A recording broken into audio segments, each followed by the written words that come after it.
Boa tarde.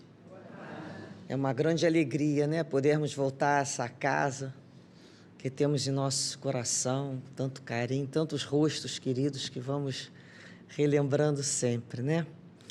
É muito bom nos reunirmos para falar do Evangelho, para falar de Jesus. É uma oportunidade nessa reencarnação que não podemos desperdiçar. De uma forma, né, através do estudo, que nos faz perceber a colocação dos informes, de todo o ensinamento que Jesus nos passou, para buscarmos colocar no dia a dia, que é esse o objetivo, é operacionalizar, né, como se diz hoje em dia, o conteúdo teórico. Então, esse capítulo número 2 do Evangelho, que tem como título Meu Reino Não É Desse Mundo, e onde vamos buscar fazer uma comparação do reino de Jesus e da realeza terrestre, que é esse o objetivo do item 4 e 8, nós vamos lembrar que é aquele capítulo em que Jesus vai nos explicar, né, o que constitui o seu reino. Que ideia é essa que nós temos de reino, né? E vamos, através do estudo de todo esse capítulo, perceber que a ideia da vida futura é o eixo principal de todo esse estudo. Se não tivermos a noção da vida futura, da imortalidade, da reencarnação, é impossível compreender as promessas do Cristo. Às vezes nós estamos em situação, se não tivermos essa noção da imortalidade da alma, que nós somos espíritos imortais, vai dar um desalento. Por isso a importância da visão futura como um eixo de todos os ensinamentos de Jesus. Para melhor compreendermos esse termo, vamos retornar um pouquinho à época, né? Uma época distante, vamos lembrar daquela grande figura, um legislador, Moisés, que também é um excelente médium.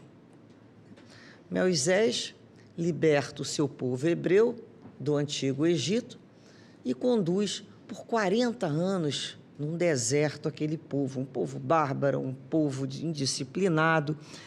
E Moisés, como médium, né, ele recebe dos emissários do Cristo, no Monte Sinai, os 10 mandamentos, que são as leis morais, são as leis de Deus. Né? E aquela mensagem que ele deixa para todos nós, pela posteridade, é a primeira revelação que nós chamamos, em que vem buscar, desde aquela época, nos preparar para recebermos o Messias, o Cristo Jesus. Era um processo de preparação daquele povo. Por que aquele povo? Porque aquele povo possuía já uma conquista que outros povos não possuíam. Os outros povos eram politeístas e eles eram monoteístas. Eles já acreditavam no único Deus. Então, era muito melhor a reencarnação de Jesus, a encarnação de Jesus ser dentro de um povo que já tinha essa compreensão de um único Deus. Ele vinha para esse povo, o povo hebreu, o judeu. Vamos lembrar que o judeu, à época do Cristo, épocas anteriores, sempre foi um povo, né, naquele momento, que se sentia muito humilhado. Ele era um povo escravizado. Naquele momento, ele estava sob o domínio de Roma, mas antes já estiveram por outros impérios. Eles possuíam noções muito confusas, muito complexas e até a gente pode dizer contraditórias em torno dessa figura esperada, que era o Messias. Né? O que eles esperavam? Eles questionavam que data ele chegaria, como é que isso iria se dar, por que terra ele iria vir, né? Como é que seriam essas condições, né? Então, eles já imaginavam que ele deveria chegar, no mínimo, nascendo por Jerusalém, que é a Terra Santa. Era o melhor lugar para ele vir e ele iria modificar toda a condição daquele povo sofrido. Ia ter maná o tempo todo. Maná, né, segundo a descrição bíblica do Antigo Testamento, é o alimento dado por Deus de uma forma miraculosa. Hoje já existe pesquisa, né, entendendo o que tinha acontecido. Mas vejamos bem, está lá no Êxodo. uma certeza ele tinha desse Messias esperado. Ele deveria vir para vingar todo o povo de Israel dos seus inimigos e restituir a glória daquele povo. Essa era a ideia que ele tinha de um rei, do seu reinado. Isso era colocado nos livros, isso era uma concepção por várias gerações, passa pelas escrituras, pelos profetas. Salomão, nos seus salmos, fala desse Messias.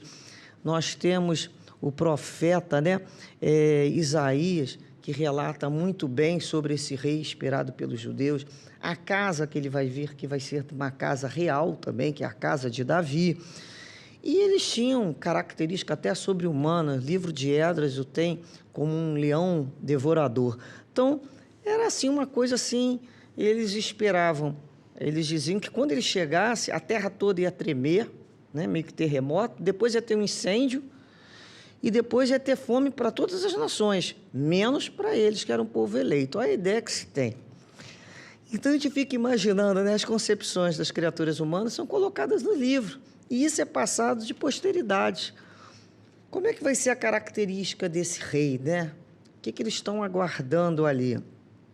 Vamos lembrar que é um povo que não pode se falar em reino perto deles, que eles já pegam armas, a arma que tiver de cada época.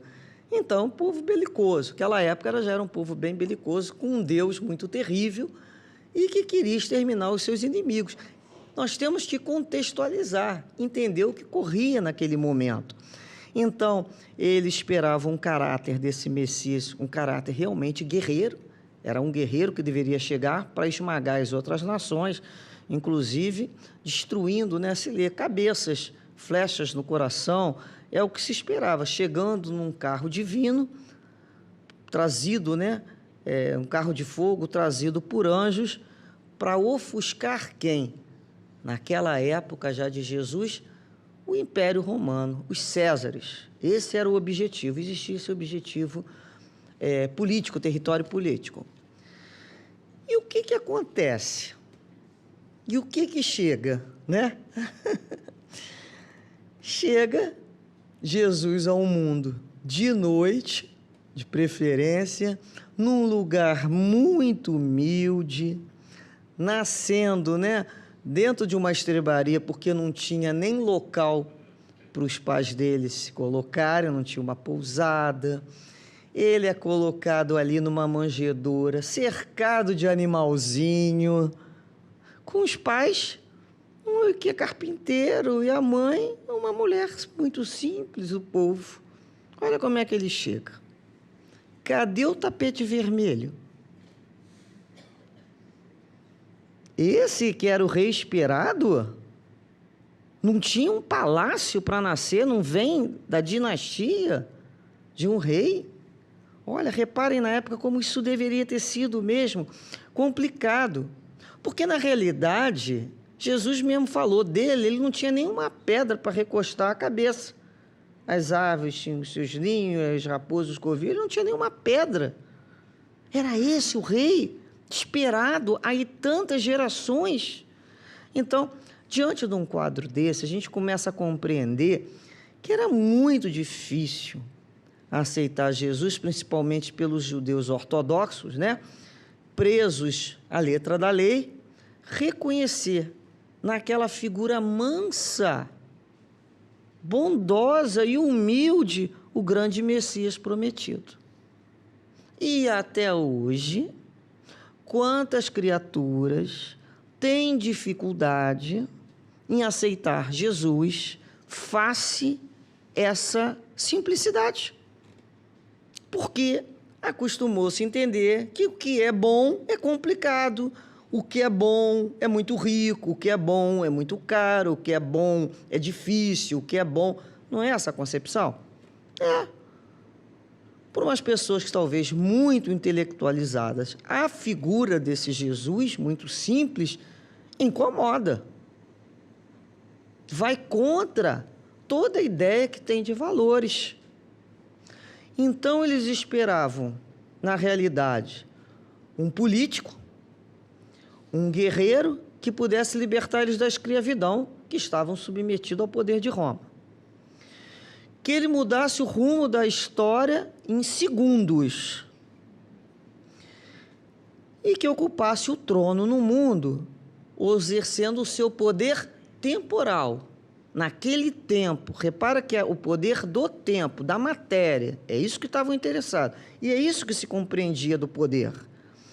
Com sede de preferência em Jerusalém, onde todo mundo vai ter que aceitá-lo, a ideia do Deus único, todos aqueles povos politeístas vão ter que baixar a cabeça para dizer que eles estavam certos, e daí em diante vai estar tudo resolvido e vão viver felizes para sempre. Foi assim que a história aconteceu? Não.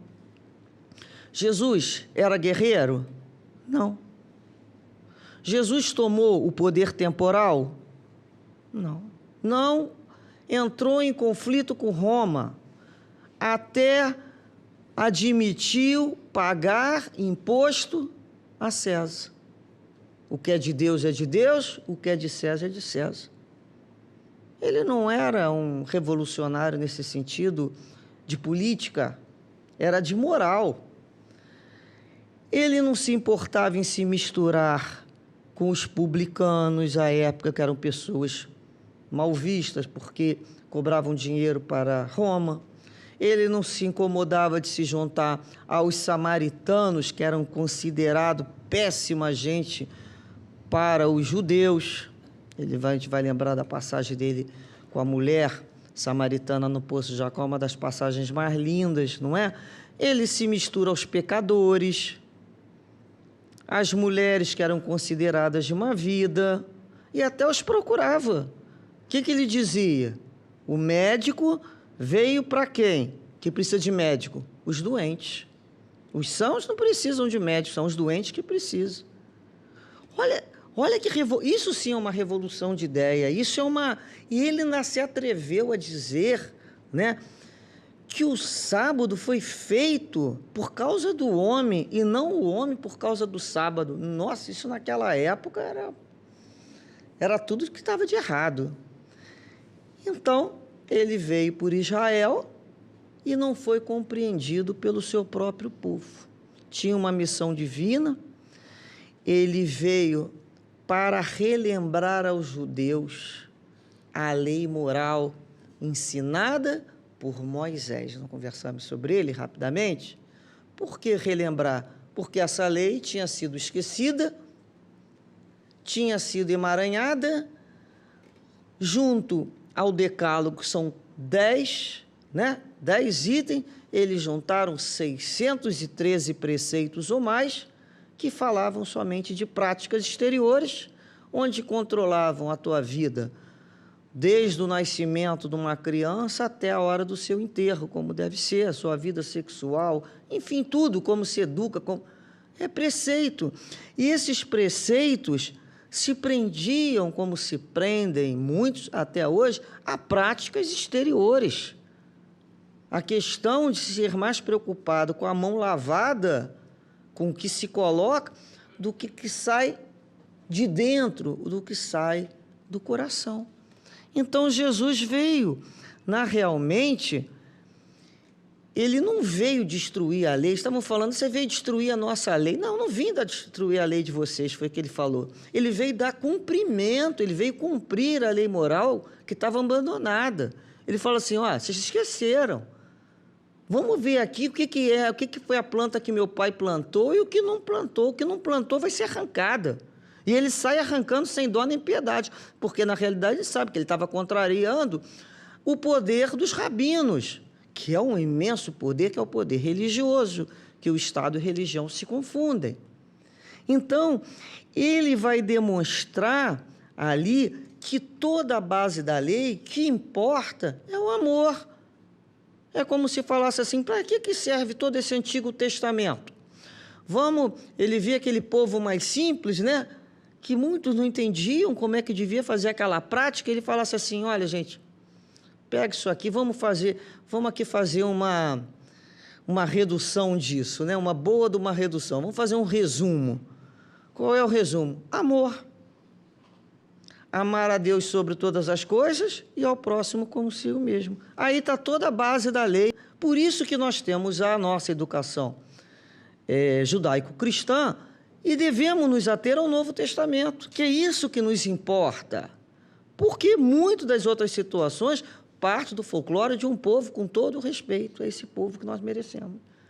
Porque é dele que vem toda essa riqueza. Mas temos que compreender que quando Jesus esteve com eles, foi para fazer alteração e deixar somente o que ali importava. E, na realidade, eles tinham medo de Jesus, por isso ele foi tido já como um homem perigoso e começa a persegui-lo, porque ele tem um extraordinário poder de persuasão e ele pode conseguir enfraquecer ali de uma forma irrecuperável quem? A autoridade incontestável do sacerdócio organizado que ali existia, que dominava e domina até hoje a comunidade judaica, né? Então a gente vai lembrar o poder, sempre o poder, que é o bichinho que tanto, né, pinica algumas almas, alguns espíritos. E a gente pergunta em relação a essa ideia de Jesus, como é que eram os discípulos com ele? Eles eram diferentes? Vamos lembrar que eles são judeus, e como todo judeu, também aguardavam um libertador. A tal ponto que eles eram muito fiéis a essa imagem desse Messias, desse rei que vai chegar. Reparem, naquela época era muito difícil desassociar. Eles queriam realmente um guerreiro, um homem político para resolver a situação ali de Israel, né?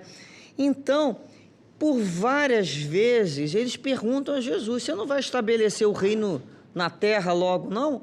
E não vai nos associar, ou seja, não vai me chamar eu para ministro, primeiro-ministro, segundo-ministro, vamos ao que interessa, né? E a gente vai lembrar naquela hora ali em Mateus capítulo 18, Mateus nos conta aqui, no Evangelho, que os discípulos chegam ao pé de Jesus dizendo, quem é o maior no reino dos céus, né? Quem que vai ser o maior? Então ele chama uma criança, coloca ali no meio e diz, olha, quem for simples como essa criança, esse é o maior no reino de Deus. Eles queriam saber quem era o maior, quem ia ocupar os primeiros lugares. Vamos tentar entender que isso é natural. Vamos lembrar lá de Salomé, a tia de Jesus, mãe de João e de Tiago, que chega lá para ele, também está lá no Mateus, no capítulo 20, diz, ela chega para ele e diz, dize que esses meus 2 filhos se assentem, um à tua direita e outro à tua esquerda no teu reino. Ela pede, ela dá uma carteirada, né? Não dá? Ela é tia. Pô, se alguém vai pegar esse lugar, por que vai pegar meu filho, que é primo dele? Eu sou a tia. Vou pedir. Qual a mãe que não pediria? Fala a verdade. Logo ele, já que vai ser alguém, os meus bonitinhos são mais bonitinhos, não é assim? A mãe é natural. Coração de mãe pede coisas que a gente depois fica até rindo, mas na hora perde.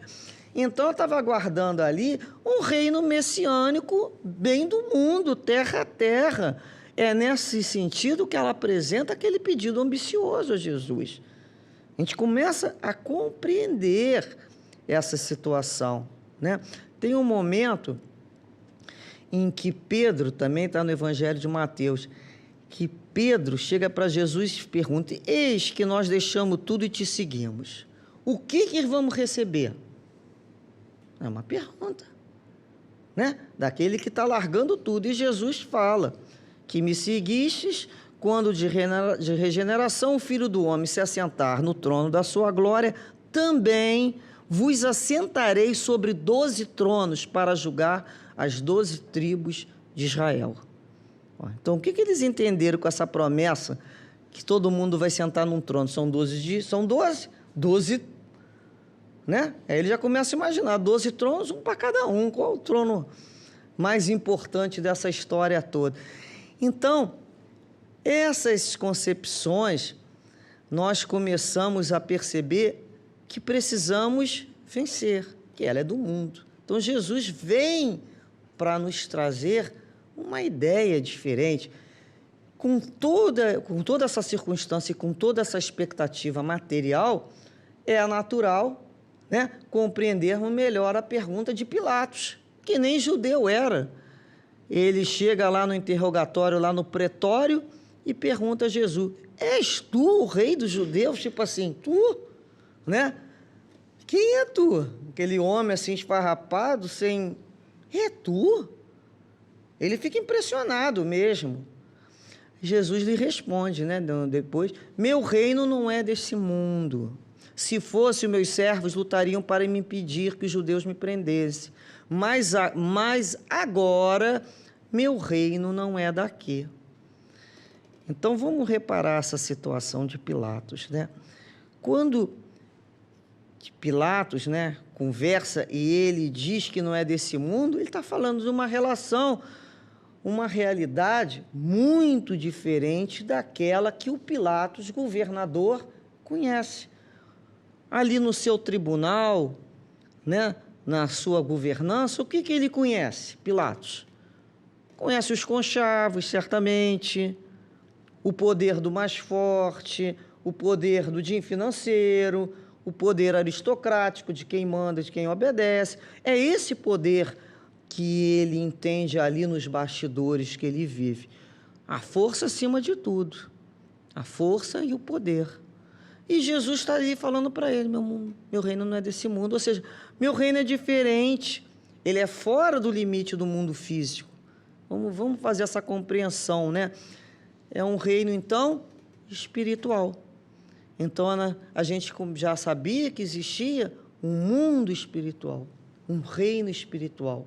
Nós somos espíritos.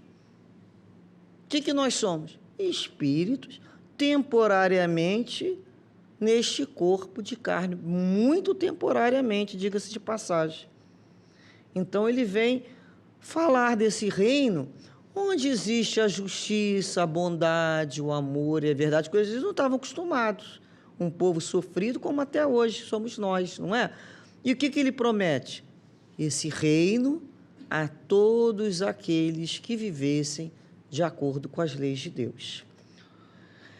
Então, Pilatos não seria capaz de compreender Jesus naquele momento.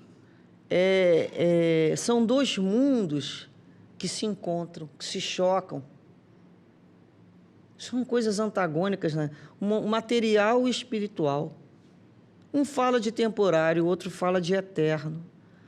Então, esse reino, esse rei, não era Jesus, esse esperado. Ele não teve nada de reinado material, né? Ele veio justamente para espiritualizar todo o contexto material e as expectativas. Então, quando falam lá na terra de Canaã, ele espiritualiza. A casa do meu pai tem várias moradas. Tudo de Jesus vai ser espiritualizado. Tudo ele vai buscar mostrar a sublimidade. Por isso a importância da compreensão da vida futura. Joana de Ângeles, no livro Jesus e o Evangelho, eu trouxe uma interessante que ela fala de Pilatos. Olha só. Pilatos não se encontrava diante de um competidor vulgar. É o que ele achava. Por isso esses questionamentos, esse vai e volta, né? Mas um triunfador sobre si mesmo que não disputava nada porque já possuía o mais importante, tesouro de paz. Quando a gente para imaginar o tesouro da paz, a paz de espírito, que era dele, que ele não é a que o mundo dava, é dele, que é diferente.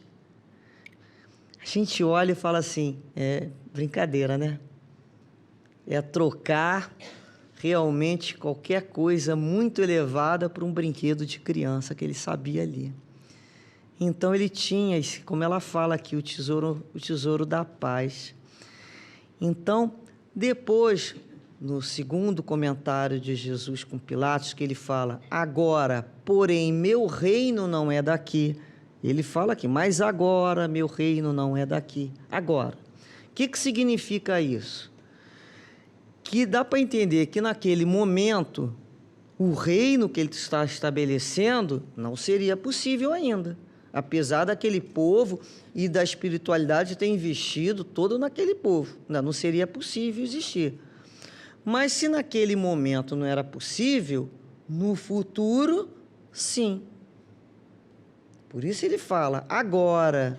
Então, quando conseguimos compreender, né, a doutrina do Cristo, entendendo a imortalidade da alma, a reencarnação, com vistas à vida futura, né, para ter como nosso ponto de observação o que realmente importa quando a gente está em qualquer momento, até de sofrimento principalmente, né, que a gente coloca a vida futura ali como ponto de mira, que se chama, a gente começa a ter as coisas mais relativas.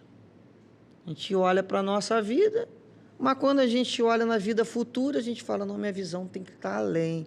Eu estou vivendo hoje no presente, mas eu tenho que ter a visão do futuro. Eu tenho que entender que eu estou trabalhando, eu estou construindo, eu estou fazendo uma semeadura nova para o futuro. O que eu estou colhendo agora não tem como eu modificar, mas eu tenho como modificar esse futuro, é o meu ângulo que muda. Então, é uma edificação para o futuro que se avizinha assim. Com o quê, né? Como um maná, mais uma vez, dado por Deus? Nada, pela conquista de cada um. Lei de causa e efeito, responsabilidade de cada um com as suas lutas íntimas, com as suas modificações. É de cada um. Então, a gente começa a compreender que esse reino, né, que Jesus fala, de paz, de fraternidade, vai reinar, sim, sobre a terra. E, nesse momento, o reino do Cristo está instalado, que a gente pode dizer, né, no nosso planeta. A gente começa a perceber, mas que para ele ser instalado, ele primeiro tem que estar instalado aonde? Dentro de nós. Aí a gente começa a pensar na questão que ele trouxe do reino de Deus, que é uma vida ideal, é um estado de espírito, de plenitude, de autorrealização. Já imaginaram um estado de espírito assim? De plenitude e autorrealização? A gente fala, mas a gente não para. Acho que a gente não consegue imaginar, porque talvez a gente não tenha, a gente está tão longe desse estado de espírito, de plenitude, de completude. E aí, a gente lembra, onde está o reino de Deus? O que Jesus falou? Está lá em Lucas. O reino de Deus está dentro de vós. Dentro de mim aonde? No coração? No cérebro? Onde é que ele está? Ele não é grande para estar aqui dentro, não? Aí a gente lembra, né, da parábola do fermento, que nos faz perceber que esse reino é o quê? É invisível, com grande poder de germinação, como a semente, de dentro para fora. Olha aí como as respostas estavam ali. Então, já conseguimos compreender essa ideia da realeza de Jesus, do reino de Deus que ele nos convida, como um domínio espiritual, um local onde a vontade de Deus é, né, a gente pode realizada totalmente pelos espíritos que ali fazem morada. Não questionam mais, não tem dúvida sobre o seu agir. Eles já são, né, que a gente pode dizer, automaticamente bons, diferentes de nós, que não estamos no automático. Não, nós já tivemos no automático do mal, não foi assim? Hoje a gente não está no automático do mal, mas também não está mais no automático do bem. A gente está no quê? No manual. Qual o manual? Ah, o Evangelho. O que eu vou fazer? Está aqui, ó. Deixa eu ver aqui. A gente está com um problema no carro, a gente não pega lá o manual? Vai lembrar daquilo tudo? Não lembra, né? Aí a gente vai aqui no manual. Como é que eu tenho que fazer quando tiver essa situação? Está aqui o manual. Esse é o manual. Isso aqui é minha bússola.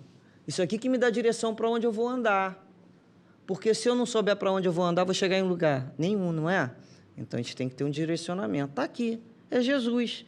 Então, para encontrar o reino de Deus, eu vou buscar desenvolver o que eu tenho dentro de mim de melhor.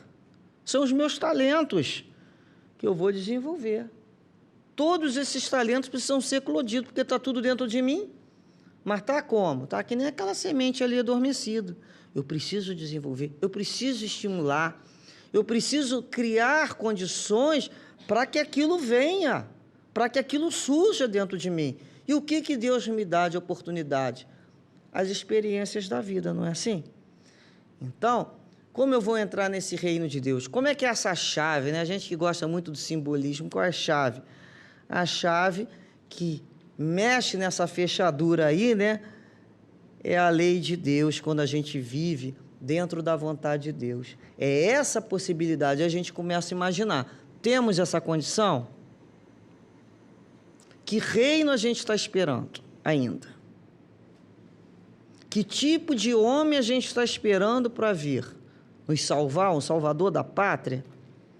Um salvador das nossas vidas? Ele já veio. Ele veio nos dizer como se faz, né? Quando ele nos diz que ele passou por aquela situação como um mestre. O mestre é aquele que passa pela situação para dizer, olha só como é que passa. Olha só como é que vocês devem fazer. Ainda não estão conseguindo? Vão tentando que vão conseguir. Quantas vezes forem necessárias. Ou seja, quantas reencarnações forem necessárias até que a gente consiga ter isso no automático, automatizado, todo esse entendimento da lei de Deus. E, em comparação, a realeza terrestre, desse item 8, nos traz uma mensagem da rainha de França, né? Que nos exemplifica ali. É uma realeza terrestre, a dignidade real na Terra, sem a dignidade moral. Para a gente fazer um contrabalanceado aqui, né?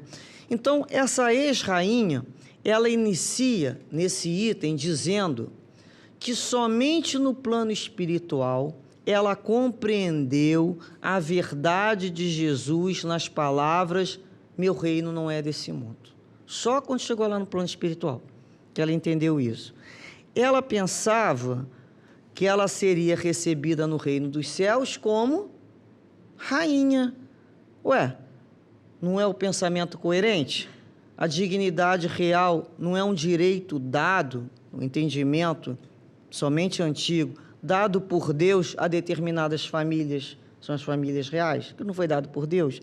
Então, ela vai chegar no mundo espiritual, ela quer ser tratada como rainha. Aí é que ela se deu conta do que estava acontecendo.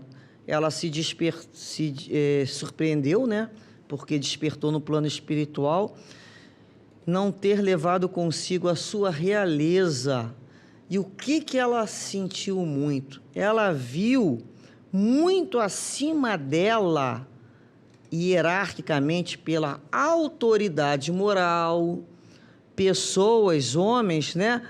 Que ela desprezou, porque não tinham sangue nobre. Olha só. Para ela, como rainha, aqueles vassalos que ela tratou mal, imagina, ela encontrar numa situação superior. A gente vai lembrar, né, muito lá da passagem de Lázaro, né, o mendigo, né, quando ele pede, né, que ele é pedido para que ajude o outro. Quer dizer, isso é colocado o tempo todo para a gente reparar que a nossa posição social não dá direito absolutamente nada, né, no mundo espiritual. E algumas pessoas ainda entendem. Então, ela nos conta essa sua experiência após a morte, percebeu a nulidade do esforço que os homens têm pelo poder,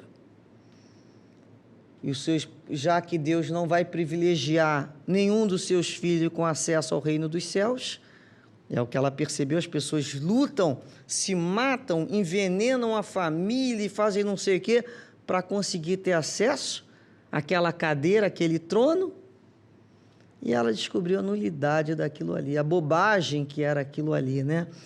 E ela tem uma frase, uma expressão muito interessante que ela fala assim: não se vos pergunta aqui o que foste na terra, nem que posição ocupastes, mas que bem fizestes, quantas lágrimas enxugastes.